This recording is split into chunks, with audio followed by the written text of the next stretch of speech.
Got the camera rolling. Okay. And good morning, Pastor Thomas. Good morning. I'm Dr. Rashnice Candy Tate, and I'm the historian for the Atlanta branch of the Association for the Study of African American Life and History. And we're here today, Wednesday, September 23rd, 2015, in Atlanta, Georgia, in your office. Thank you. Thank you. So we're going to start this veterans interview with just a few questions. You got a chance to see them, but we'll go through. I think you know the answers to these. So I hope so. Right. So be very relaxed. It is your life history. But so we'll start off with when and where were you born? I was born in Aliquippa, Pennsylvania, August 14th, 1959. Okay. And who were your parents and what did they do?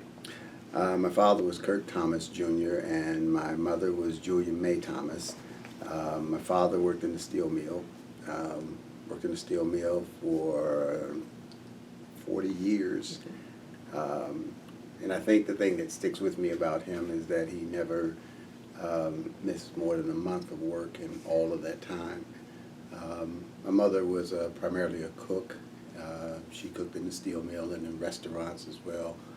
And she was typical, hardworking, family-oriented mother who loved her 5 boys very much. 5 boys. 5 boys. So, testosterone all over the place. Like a very strong woman. A house full of men. So that's the next question. So who were your siblings? Give me their names. And then were any of them in the military? Actually, my oldest brother was in the military. His name is Christopher. He's now deceased, but he was in the Army. He did 2 stints in the Army, spending some time overseas in Germany. My next to the oldest brother, who is Kenneth, he did no military. My third oldest brother is Cedric. He did not do any military. And then there's me. Of course, I did 4 years, and my youngest brother didn't do any time in the military either. And his name is? Anthony. Anthony, okay. Mm-hmm.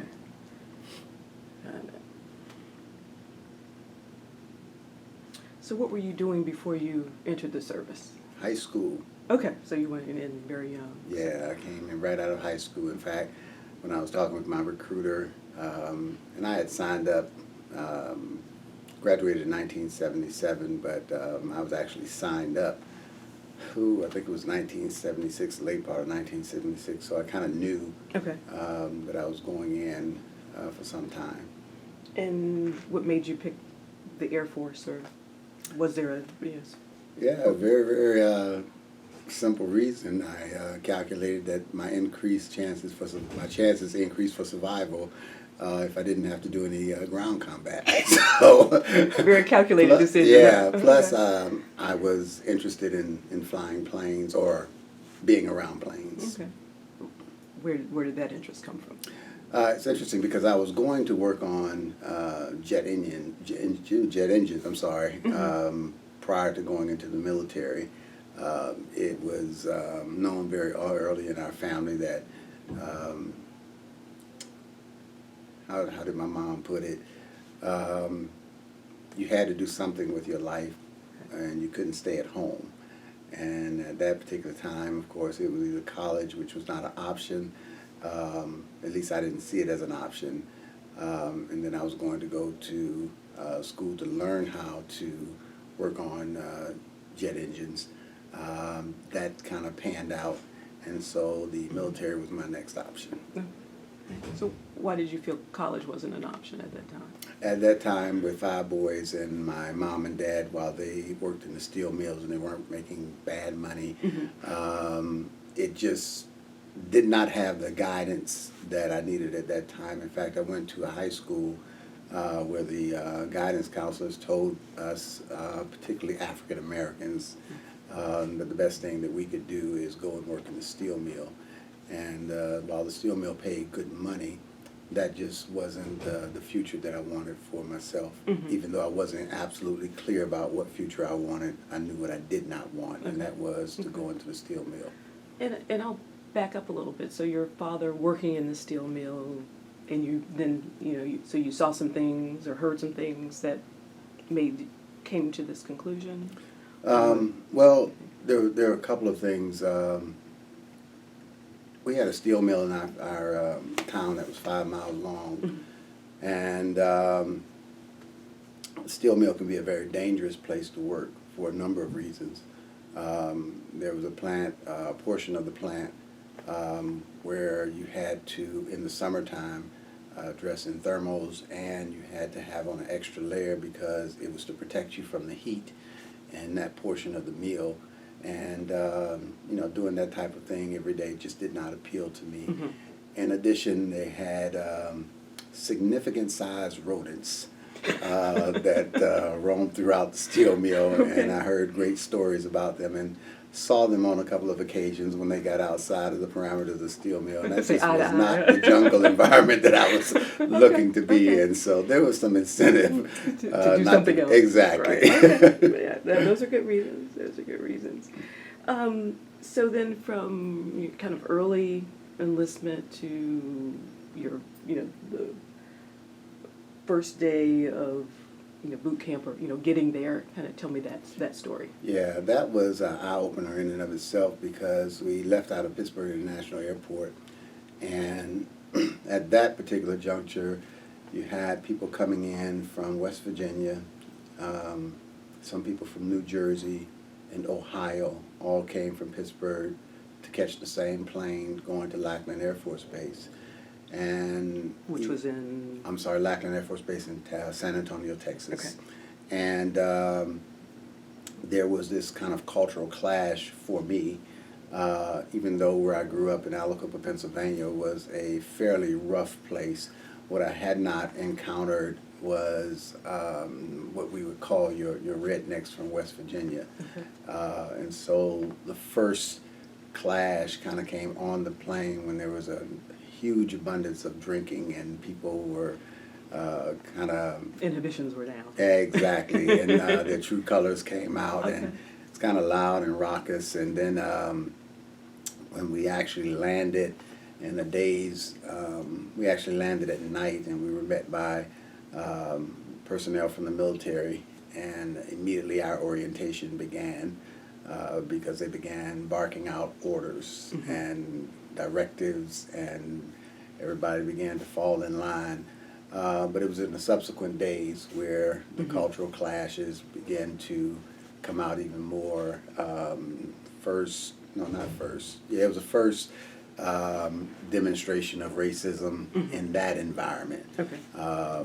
Particularly the people from West Virginia, they had this way about them of speaking and acting toward African Americans that, I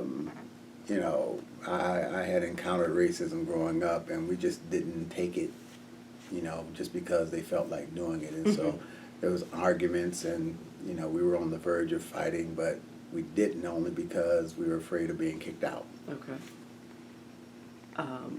You mentioned, so racism in Aliquippa was there. Yeah. In Aliquippa, it's a small town of about 22,000, but all of the African Americans lived either on what was considered Plan 11 or Plan 11 Extension. The whites lived elsewhere. However, we all went to the same school. The event that I remember that kind of was just kind of marked a point in time is when Martin Luther King was killed. And I was in the 5th grade, and I was attending Franklin High School in Aliquippa, and riots broke out in our town just as they did all over the country. There are a couple of things that I remember about that event.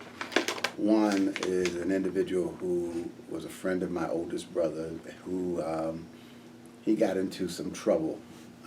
So he was not seen as the best person by a lot of people.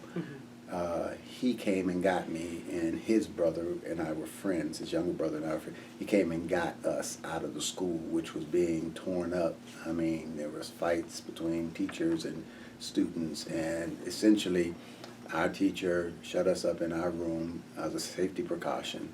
But all this violence was going on around us. And here was this guy coming in with a friend of his, getting his younger brother but not forgetting about me as well. And he took me home, and I've never forgotten that moment.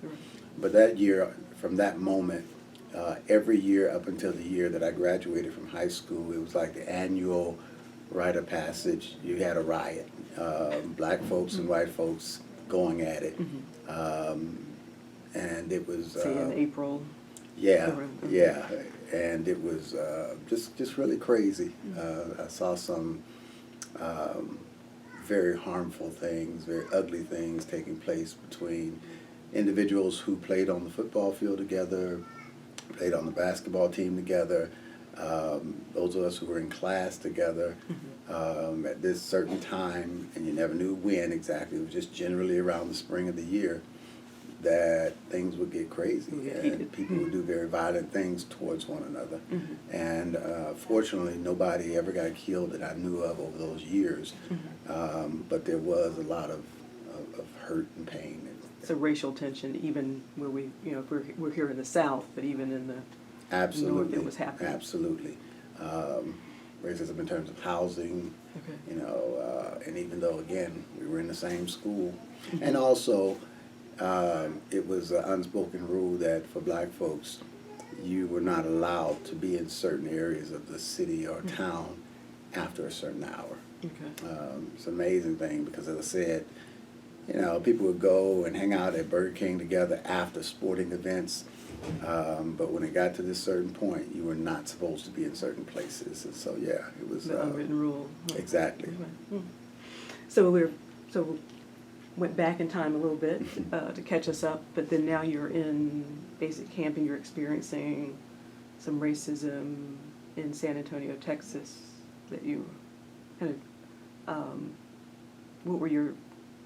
what was that like? Oh, the interesting thing, it was between those of us who had joined the military, and I need to say this, those of us who were in charge of our training, I never saw it demonstrated from their end. They were about grooming us to become airmen, and that was it. The first few days were transformative. It's amazing how simple things can bring about a process of transformation, and it started with our haircuts. We were, you know, I'm accustomed to going to my barber that I had been going to for 15, 16 years, and him taking his time and doing a good job. In the military, they march you all into the same room, whether you're black, whether you're white, whether your hair is straight or kinky or whatever, and you sit down in the chair, and this is the first time a white barber has ever cut my hair, and he did mine in the very same way that he did everybody else's. It was kind of like 5 swipes, your hair's falling, and the more people who came, just piles of hair of every different ethnic representation there. It was just piling on top. And then afterwards, everybody was doing the same thing. We were just kind of rubbing our bald heads, you know, just like this, like what has happened. And then they brought us the military fatigues, and then all of us, of course, were in green fatigues and boots, and that was a continuing part of our orientation towards the military. And then, you know, getting up every morning before 5 o'clock and being downstairs and, you know, doing the exercise piece. So there was this continual process of orienting us towards being military men and women. So you mentioned men and women. So what year is this? This is 77. 77. So you have women in the Air Force? We had women in the Air Force.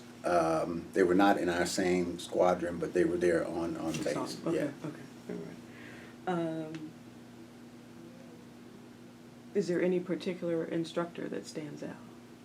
Yeah, I do not remember his name, but he was a tech sergeant, and he was our primary instructor. And the one bit of advice that has stayed with me was, because you have this whole thing of order and respect, and if somebody who is above you in rank says something or tells you to do something, then you know, they outrank you, so you do it. And you're not supposed to talk back or anything like that, especially the higher the rank. And this particular tech sergeant said to us, you can say almost anything in the military, just as long as you say sir afterwards. And while that applied to the military, that advice for me has helped just generally. Just because somebody is in authority, that does not mean that you withhold. It's how you say it, but you make sure you say it. Okay. Did you receive any specialized training? So I was an administrative assistant. Okay. Some would consider it a glorified secretary, but I'm actually glad that I went that route, simply because you learn also that even in positions that others might seem, it may seem menial to others, there can be a significant amount of power in the hands of somebody who's at that time pushing the pen. Okay. How did you adapt to military life? So the barracks, the food, social life. You know, 17 years old, you know, I went to Lackland. The regiment was not was not a problem for me because I came up in a house where, you know, we had responsibilities, we had chores, and following orders was something that we'd learned to do anyway. This is just another context. In fact, I think it made it much easier based on how my parents raised us. The food was not a problem for me. The adaptation came when I first went to, left basic training and went to admin school at Keesler Air Force Base in Mississippi. And I remember talking with my mom on the phone, and I heard this concern in her voice, but I didn't understand why. Because keep in mind, I grew up in Aliquippa, Pennsylvania, and even though we had our annual riots, again, we went to school together with people who were of different ethnicities. But I heard this concern in her voice, and I really didn't understand why. And when I inquired, she was not real forthcoming, and it was because she didn't want to make me afraid. Her thing being from the South, North Carolina in particular, she knew about Mississippi, and I was ignorant of it at the time. What I would later learn is that outside of the gates of Keesler Air Force Base, up in the woods, is where the Ku Klux Klan held their meetings. In fact, we were told not to be out after dark, you know, at any time, or at least not to be by ourselves. And then we were warned to stay away from certain areas of Biloxi, Mississippi. And so there was this cultural adaptation to the South, and it was different because while there was racism in the North, I was familiar with who the players were, if you will. I was in a totally unfamiliar place. And while I was anxious to get out there after 6 weeks because I kept hearing about this stuff, nothing ever happened, and I was grateful for that. Nothing ever happened on the negative side. On the positive side, one of the most impactful things for me was an encounter with a young man who was from South Georgia. We used to play chess after work or after training every day, and it's not so much that I was good at chess, but I was good enough to beat everybody else that was there. And there was this young white man who was observing all the time. I'd just stand in the background. And then finally we played one day, and I beat him, and I beat him subsequent times. And he revealed to me that he was from South Georgia, and he said he had been looking and listening, and he said that he had been brought up by his parents to believe that whites were superior, smarter, and in his hometown, whites and blacks, they walked on separate sides of the street, and blacks always deferred to whites. Well, the problem was his parents teaching him that whites were superior and blacks were inferior. That all got messed up when I beat him in chess, because chess is supposed to be a thinking person's game. And what he said to me, I don't know whether he did it or not, but he said that he was going to go back and tell his parents that they had taught him incorrectly. Now, whether he did or not, like I said, I don't know. But the fact that he had that conversation with me, it gave me a lot of hope for what is possible and people can change. That's also, I think, one of the benefits of being in the military, because you are essentially going to find yourself having to deal with people from different places with different stories. And it's an opportunity for people not to be in the environment that they were brought up in, and to make some decisions on their own based upon their own experiences. And so I always thought that I thought highly of him for at least having that conversation. Wonderful. So it seems that the military, as you say, putting people together from different backgrounds was almost a learning experience. So there were several opportunities for teaching moments.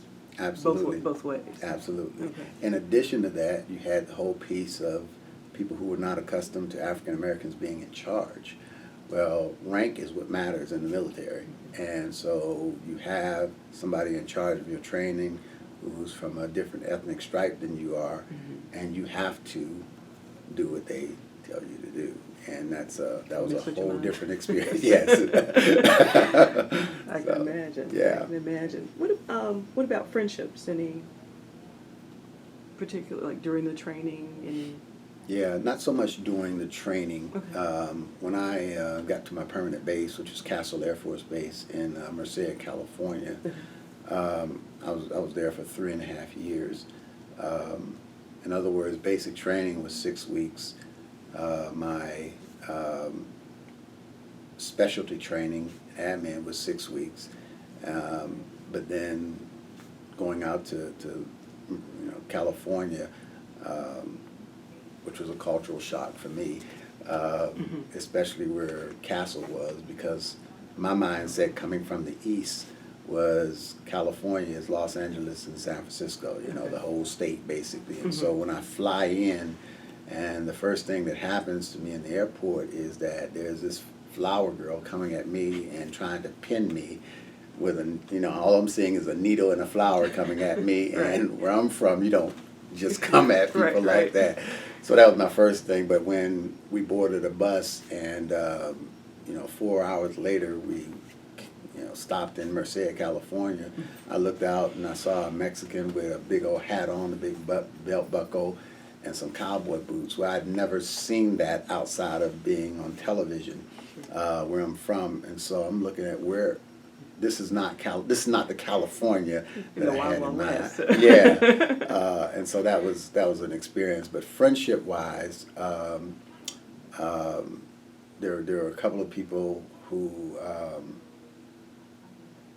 it was probably some of the best experiences that I've had. I had my direct supervisor, Sergeant Robinson, who I actually trained him when he came in, but of course he had a higher rank and he was coming, I think, from overseas at that time. And we developed a friendship, and we used to shoot up to San Francisco all the time. Or Was go he some African other place. American? Yes, he Okay. was, and originally from South Carolina. Okay. But fantastic individual. He's about 6'5", just a wonderful brother, and had a wonderful family. We just hung out all the time, and it's nice to be able to hang out with, you understand that he's your supervisor during the time when you're on the job, Okay. but then the weekend hits and we off to the races, Okay. and we just had some great times. Yeah. I noticed with some of my interviews and the bigness of the military. So tell us about the administration piece, and just, I don't know what you did exactly, but it's always, for me, it's like it's a big business, and how you had to, what exactly you had to do in your specialty. Yeah. For me, being in administration, all of the administrative things came through my office, and I was in a Munitions Squadron. And the interesting thing about it is that you come to an increased understanding as to the significance of what you're doing as it relates to the overall mission. For many, administration looks like just typing whatever needs to be typed. But when you start, receiving dictation from a captain, and he is actually formulating a manual on the process for how we are supposed to do what we're doing in a munitions squadron, it begins to grow on you the realness of this.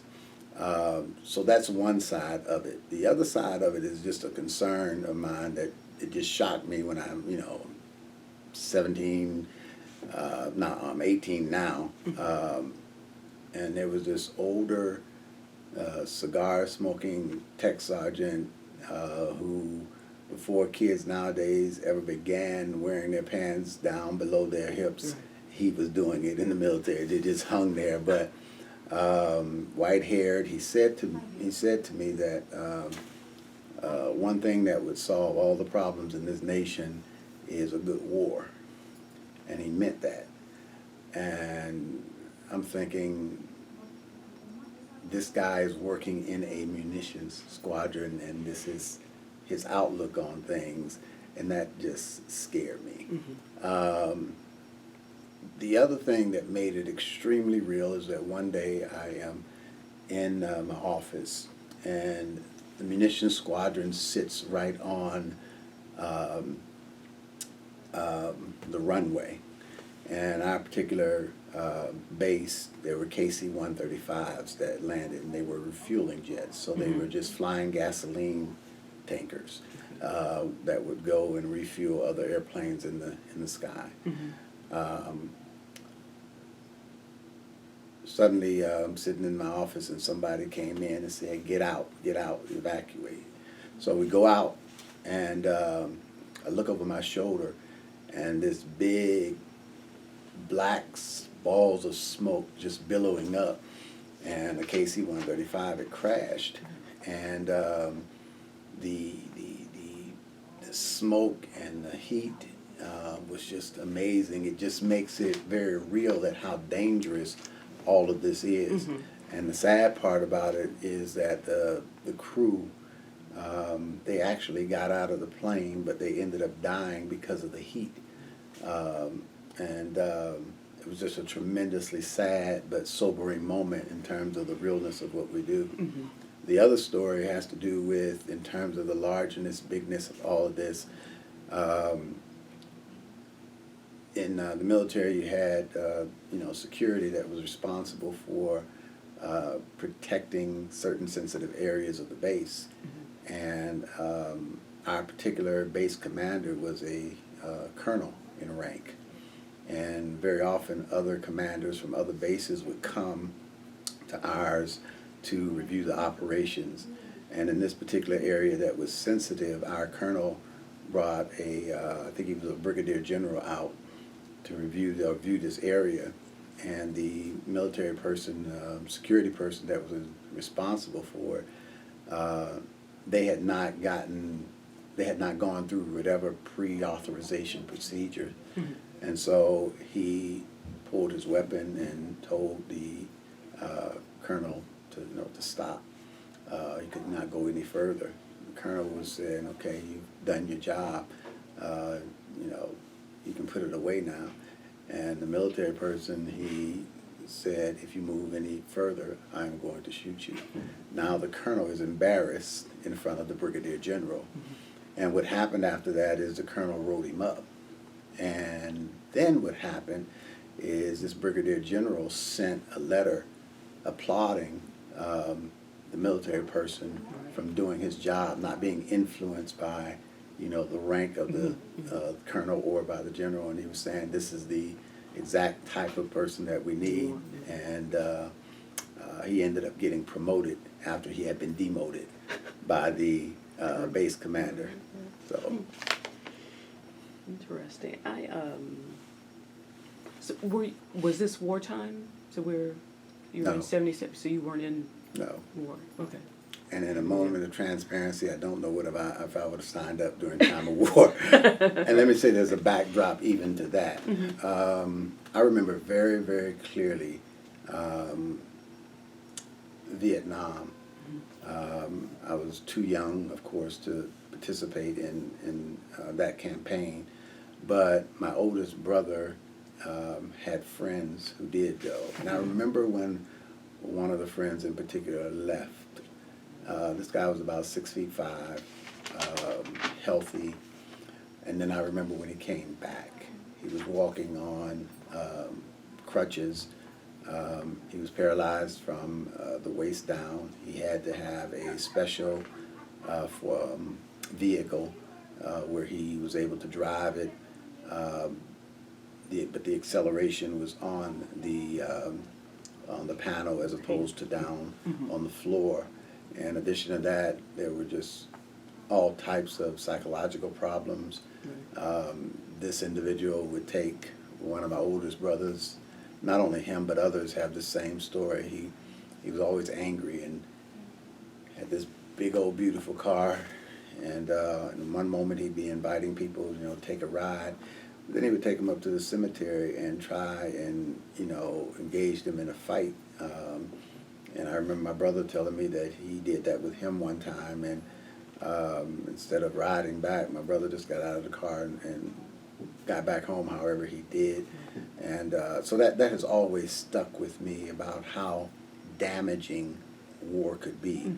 And then I had a cousin who survived Vietnam, came back with a plate in his head, and he would have incidences.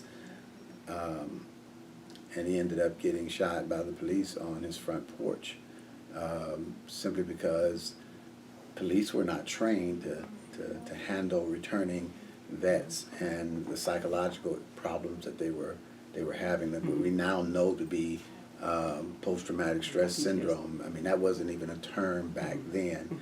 And those are just two of the many, many stories. And then I had a cousin whose his name is on the wall in D.C. The stories of he went to war, and I remember when soldiers came and told his mom, and she just lived right up the street from us, that he had been killed in battle, and how devastating that was. And then I think it was a year, maybe a couple of years later, a soldier, when he had gotten out of the military, made it his mission to look her up, and brought his Bible, the Bible of my cousin, and he talked about how my cousin ministered to the other soldiers, and how well thought of he was by the other soldiers, and how much that helped my aunt, because they had grown up in the Church of God. I mean, they were always in church, and to know that he had taken what he had learned and applied it even in the military context, and helped so many others, that was refreshing for her. What was your cousin's name? Julius Jenkins. And at the same time, whenever a mother loses her son, it's like a wound that never heals. And so she just talked about her experience of going before God, and needing to talk with her pastor, and those things, and it eventually brought about some degree of resolution, but it was just a very difficult time. So we've gotten through some of the heavy stories. Now, was there social life involved with? Oh, one? yeah. A little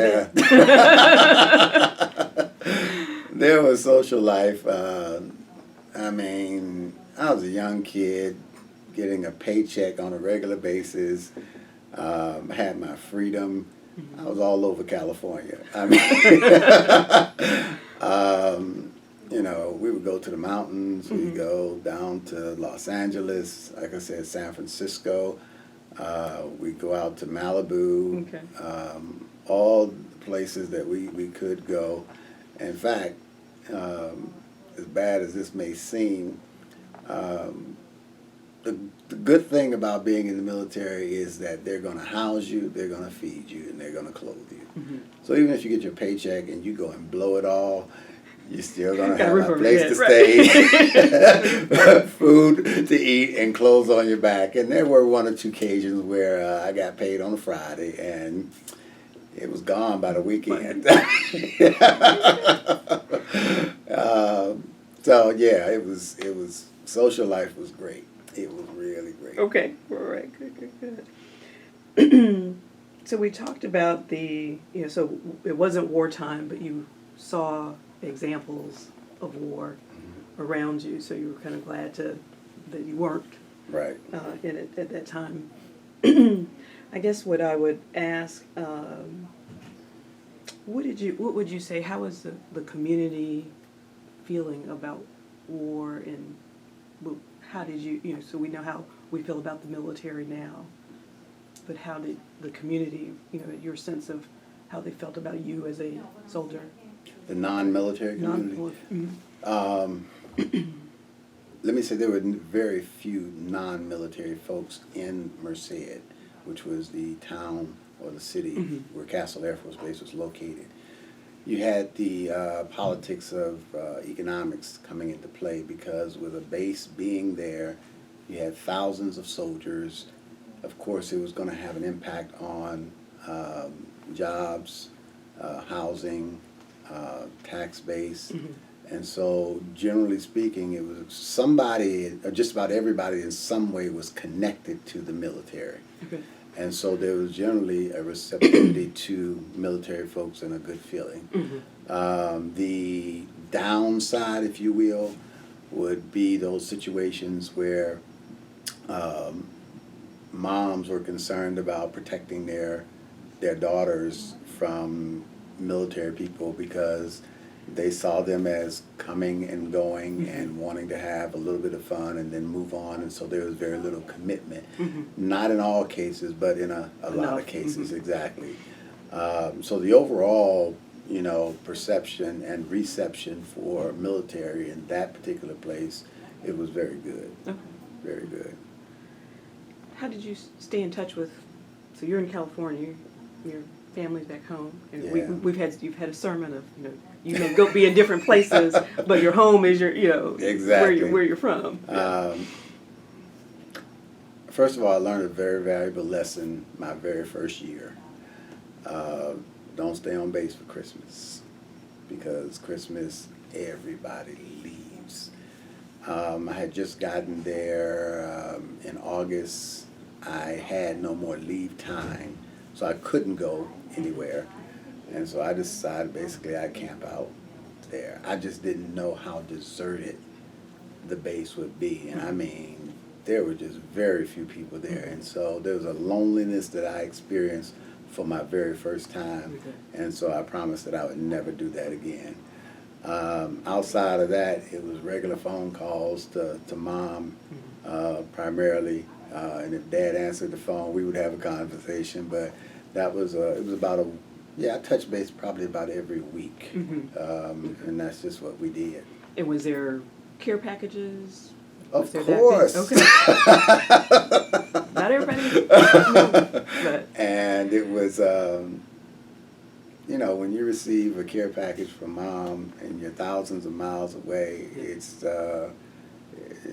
just a warm and wonderful feeling. And so I just appreciated her so very much. So nothing like getting that package in the mail. Huh? Nothing like it at all.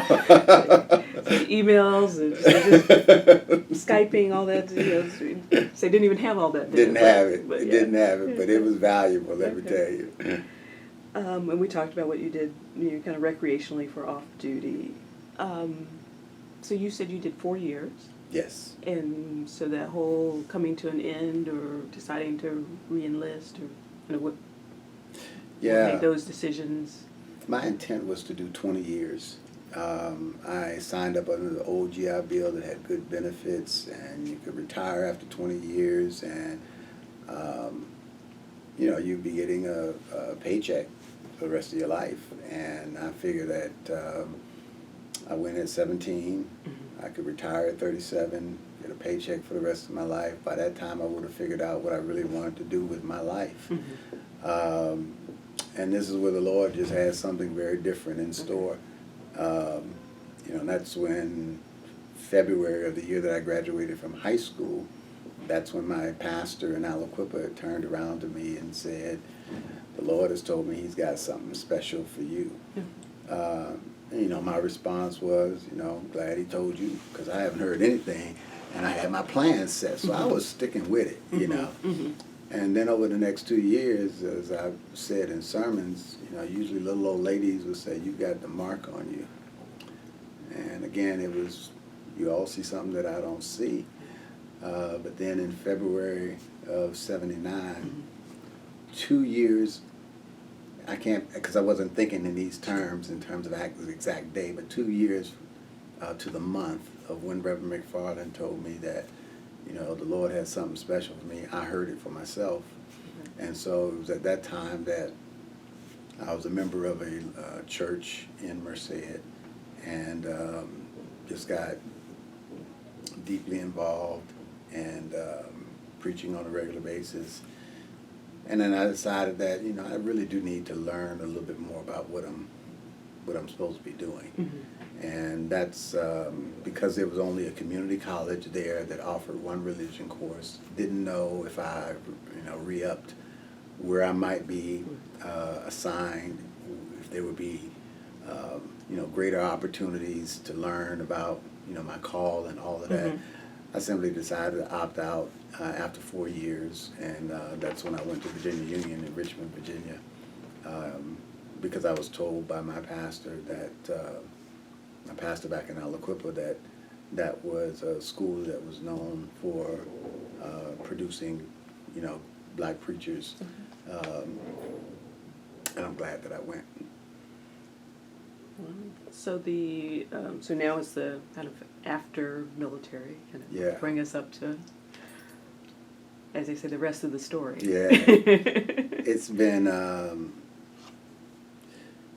a growing experience, a learning experience. Virginia Union was, as I said, one of the best things that could have happened. Going to that particular HBCU was so enriching. The stories that I heard just about people who had come through Virginia Union was exciting all by itself, not to mention when you're listening or hearing about Carter G. Woodson and Sam Proctor and Frederick Douglass and all of these other folks, Harriet Tubman. When you're enriched culturally like that, it fortifies you in a way I think that you're not otherwise fortified. And so my professor that I ran from for 2 years, he told me the story of even how he got his wife. He was riding on the bus, and he and a friend, and they were going downtown, and she was on the bus, and he said to his friend, "That's going to be my wife." And his friend said that, you don't even know her. What are you talking about? And, his response was, after I finish whispering about Shakespeare in her ear and all these other people, she's not going to have any choice but to say yes. But it was that type of, again, stories that Who was this professor? What was Dr. E.D. McCreary. Okay. Yeah. Still living in his 90s. Okay. But every time I drive up to Richmond, I make it a point to stop by and see him to let him know just the impact, more so than any other professor that he had on my life, because he challenged me, pushed me in ways that nobody else did. When, I thought that I had gotten just about all A's up until his class. He gave me my first test I took, it was a C. And it was either be devastated by it, or you do what's necessary to get it back up. Bring it up. And I'll always be grateful. Yeah. Wow. So we are here in Atlanta. So well, you've been some places between Aliquippa, out to California, Virginia. Where would you say, how has the military experience been used over your time? And let me say, there's a place that I skipped, seminary. I went to seminary at SMU in Dallas, which is a whole different type of experience. But to get to the point about the military, the discipline of the military and the order of the military helped out tremendously. I think that order and discipline are important in any environment. I think what I have learned, though, is also how to be flexible. Just as what I refer to as the order can be the hard piece, people also need a soft pillow to lie on every now and then. And so it's balancing out the order with the kindness, the gentleness. That's been my learning curve. It's all the fruit. There you go.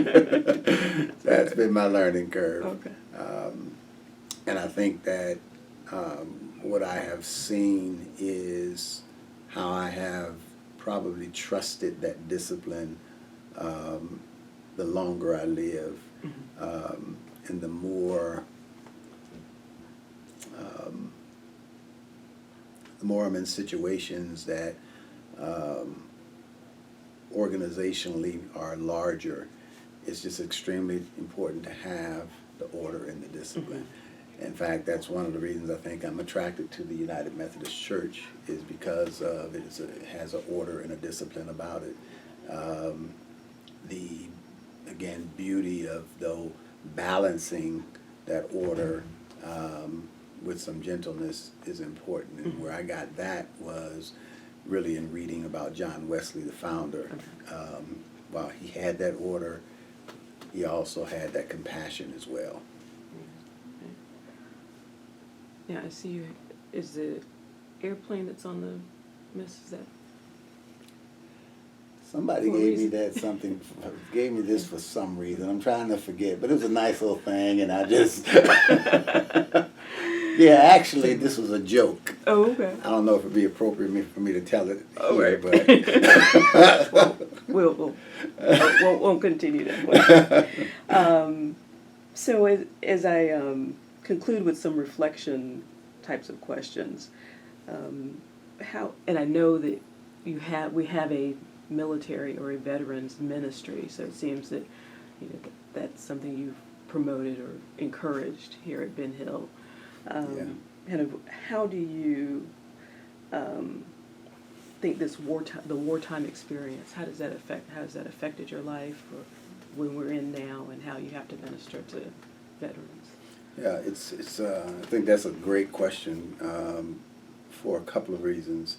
It requires balance when you're in the church, and this is where I'm grateful for the doctrine and polity of our United Methodist Church, because on the one hand, our discipline says that, for example, if my son were to enlist in the military, that, as a parent, as a community of faith, we should support him with our prayers and encouragement. At the same time, our discipline says that war is incompatible with the Christian faith. In fact, there was an incident that occurred a few years ago with a previous bishop here in North Georgia, where he wrote an article, and this is when the war broke out in Iraq, when we did a apparently preemptive strike. And he came out with an article saying that most people believe that United Methodists are against the war. And he indicated that's not totally true. And what he did was refer to a paragraph in the discipline that says, that if your child goes into the military, you should support him. And he took that as overall support. And we wrote an article challenging that based upon another paragraph in the discipline that I just talked about Mm-hmm. that says war is United Methodists believe that war is incompatible with the Christian faith. Where that plays itself out in terms of having a veterans ministry, there are numerous things that it would be appropriate for veterans to address, and that has to do with many of the issues that are being faced at the Veterans Hospital, and Mm-hmm. veterans just not receiving the care and service that they need. That's a very different focus than a veterans ministry that is trying to recruit people to go to war. Mm-hmm.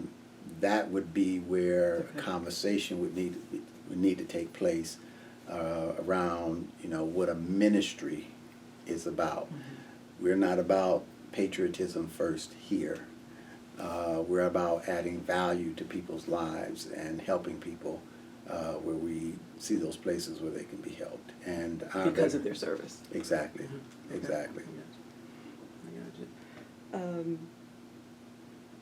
Before I go on to the reflection questions, you have a wife and kids. Tell us where did they come in the picture? I met my wife when I was in my first year of seminary, and Okay. she was in her second year of law school at the Dedman School of Law at Mhm. SMU. Okay. And she was... So it's good we talk about Dallas then, huh? Yes, exactly. She told me that they used to make fun of us in what was called the God Quad, because we were on one end of the campus and they were on the other Okay. end. And the whole thing was that, you go by the law up here. Mm-hmm. When it comes to compassion and things like that, you need to leave that to the God Quad, is what they called it. Okay. And so we were introduced to a mutual friend of ours. Now, this is on a campus of 10,000 with Mm-hmm. maybe 300 and some black folks back in Right. this was 1985 now. So there was a small community of us. Mm-hmm. But that's where we first met. And I remember her, I don't know what I did. I did something to provoke her. But she chased me all over campus with a cup of water, and the thing that surprised me was how fast she was. I didn't know she had run track at the time. But yeah, she moved here to Atlanta after going to the West Coast to do some training in international import and export. Her company moved her here, Mm-hmm. and then I came a year after when I graduated from seminary. Okay. And we since had two boys who are now in college themselves. Okay. My oldest is at North Carolina State, Mm-hmm. and he's majoring in architecture. Okay. He's doing a master's degree now. He's applying for another study abroad in Japan Okay. in the spring. Mm-hmm. So he'll be graduating next May. My youngest son is at Syracuse and majoring in computer arts and graphic design, Mm-hmm. and he'll be graduating in May as well. Okay. And I'll be graduating in May, and so to be three Graduate. black men graduating within a 7-day period with 3 different degrees, and there are a few things that I get excited about, and that's one of them. I'm Okay. looking forward to it. And you pursuing your advanced degree? Doctorate of Ministry Mhm. with a concentration in preaching.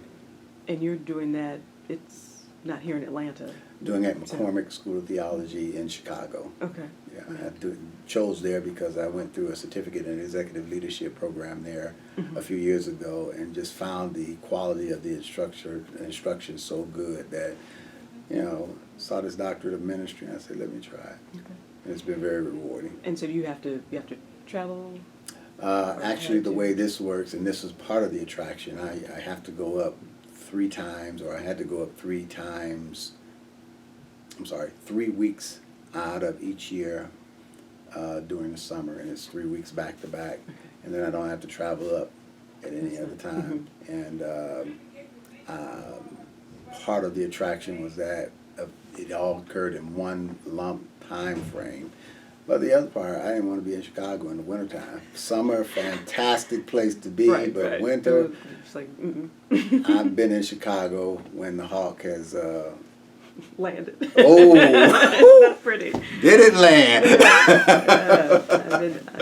I did grad school in Milwaukee, and I was like, I've never seen this much. You know, the first snow was more than I'd seen my whole life coming from Atlanta. So yeah, I know that's right. I was like, this is a rude awakening. It's time to hurry up and get out of here. So is it a dissertation or is it a final sermon, or what is your area of concentration that you? Yeah, we have to do a professional paper, and fortunately, gratefully, mine is only about 45 pages that I have to do in comparison to those who've had to do 100 and some, or in cases where you've got your PhD, I'm sure considerably more. So I know I'm getting it off easy. Yeah. So on and on. Just because of my schedule, I'm glad that's 45 pages is good for me. But it's a degree that is designed for people who are working full time, and so it would be unrealistic if it were a 400-page requirement.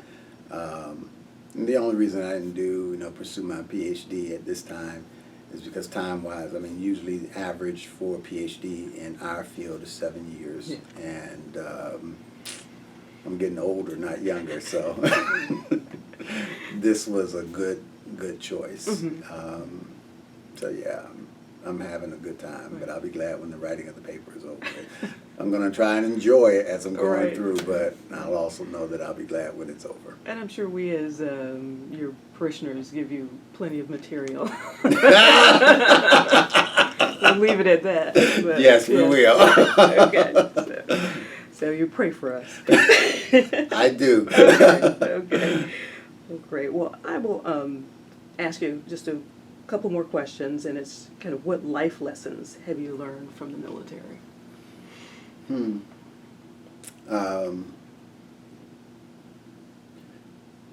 the military, you can't go at it alone.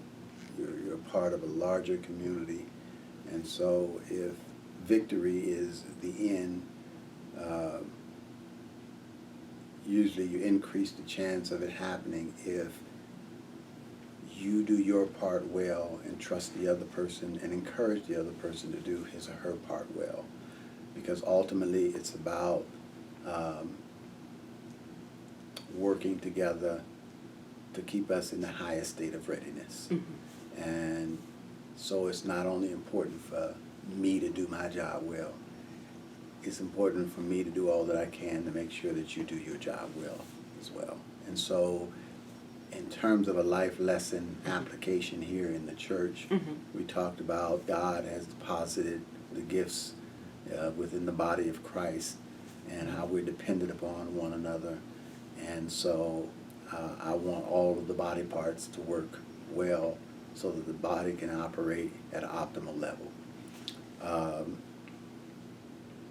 The other thing is just the value of friends and family.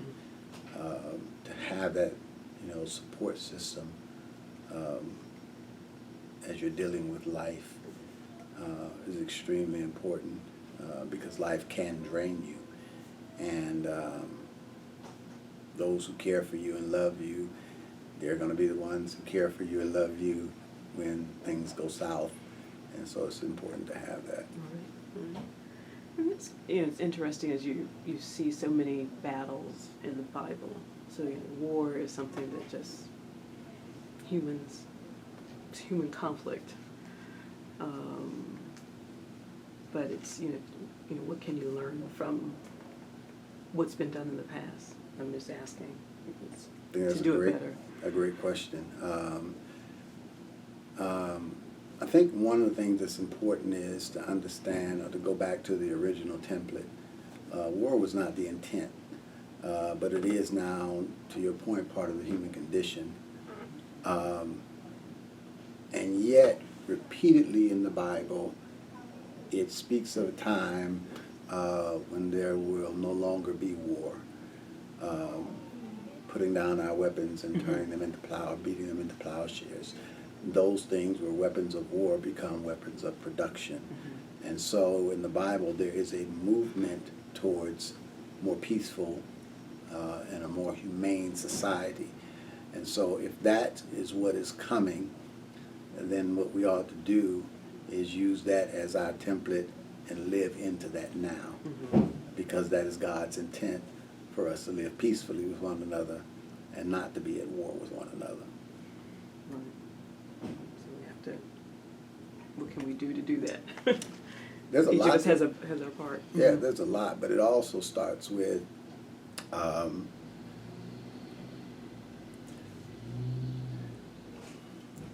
it starts with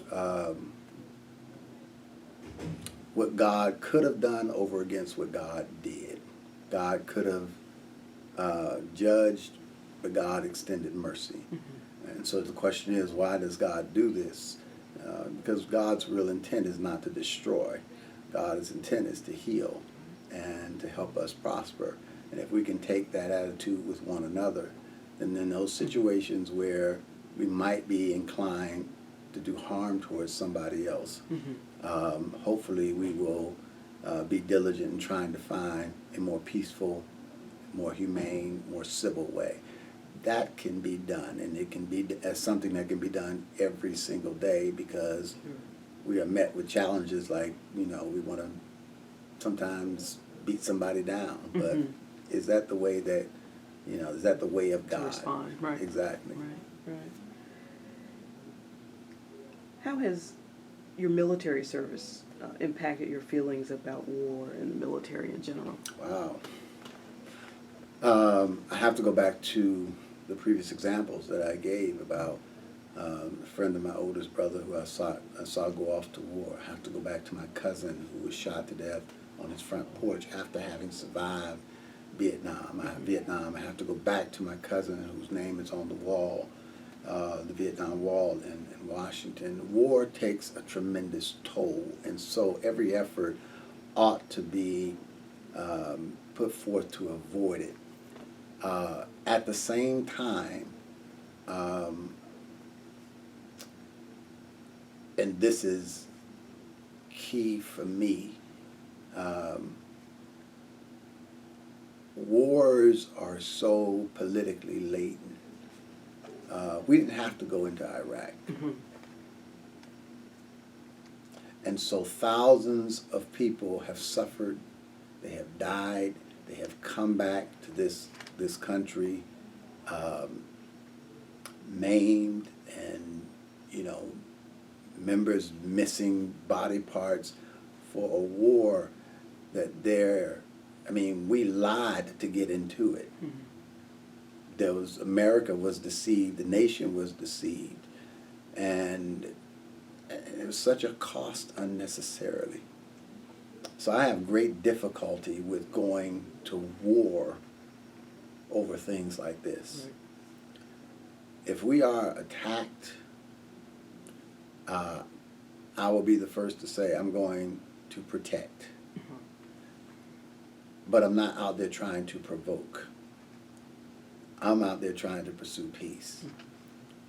Furthermore, if you want a model for this, while you could argue, well, that was not a war, you look at apartheid in South Africa, and there were other ways that it could have been addressed, but they put in place a Truth and Reconciliation Committee, and that Truth and Reconciliation Committee was not much concerned about getting revenge for what had happened. They were concerned about getting at the truth and moving forward as a nation based on the healing that only comes when truth is present.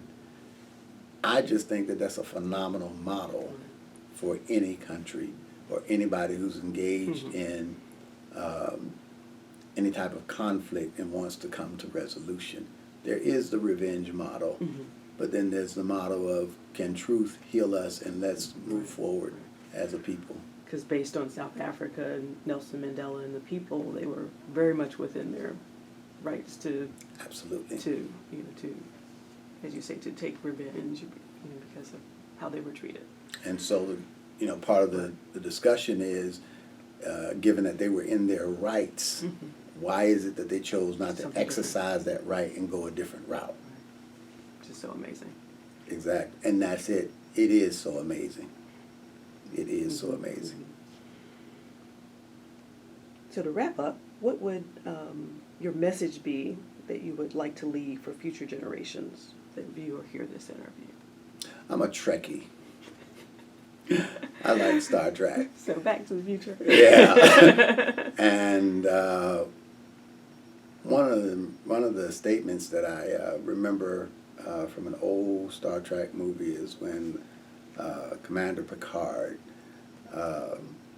was talking to someone, and he made reference, when they were talking about going to war, he made reference to we have advanced beyond those stages.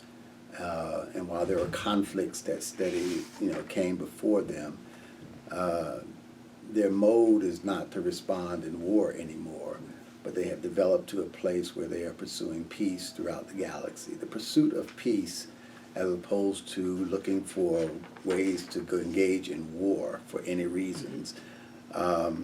I hope that future generations will go along that path, as opposed to looking at violence as a means to solving our conflicts. Right. Realize I hadn't asked you on the topic of, you said there were female squads with you on the base, but how did you see women? And then of course we're dealing with a lot of issues of don't ask, don't tell. So what was your experiences on both of those two arenas in the military? At the time, the whole issue around don't ask, don't tell was not an issue. Okay. In fact, in my 4 years, I'm not saying it didn't happen, I just can't remember any real conversation or any energy around something like don't ask, don't tell. With the women, they were in a separate barracks. So they were there. They were in non-combat situations, of course, but they were present. And as I look back on it, it was part of the beginnings of, opening up the military even more. And in fact, when I got to my permanent base, quite frankly, we had a number of women working in various capacities. And they were both officers and enlisted. So the presence of females, they were definitely there, going back a ways. And they were, again, not only, and I guess the important thing to say, they were in positions of command as well as enlisted. And so you had to take orders from whoever had the rank. And if it were a female, you took your orders from her. That's just the way it was. And that's why I still think that the military has been and can continue to be such a beautiful place, on the one hand, for advancement in areas where when you're just in society, you're kept back. At the same time, you're going to be dealing with other issues where you have males and females together around harassment and things like that. Right. And some of those same issues within the military than, say, the church has to deal with. Absolutely. As well. Absolutely. So, and probably has dealt with them in some ways a lot better. The military Yes. has? Okay. Did we forget anything? I don't know, Doc. We covered quite a bit. Quite a bit of territory. But I appreciate your time, your service, Thank you. and your commitment to keeping veterans at the forefront of our thoughts and attention and actions here at the church. So part of this project is also working with Colonel Atkins and our ministry here to make sure we record the other veterans in the church and get their stories. And could I just say a word Sure. about Colonel Atkins? If there's an individual who's absolutely inspirational, it's him. Very successful military career, but then had to come and deal with very personal issues. It's public knowledge that he's legally blind, Right, his sight. but he's giving tremendous leadership here at the church as well as in other places. He has not allowed what has happened to him to keep him from living his life. Mm-hmm. And that's not to say that it's not, hasn't been easy, but he's pressed forward, and he's an inspiration not only to me but to so many others. And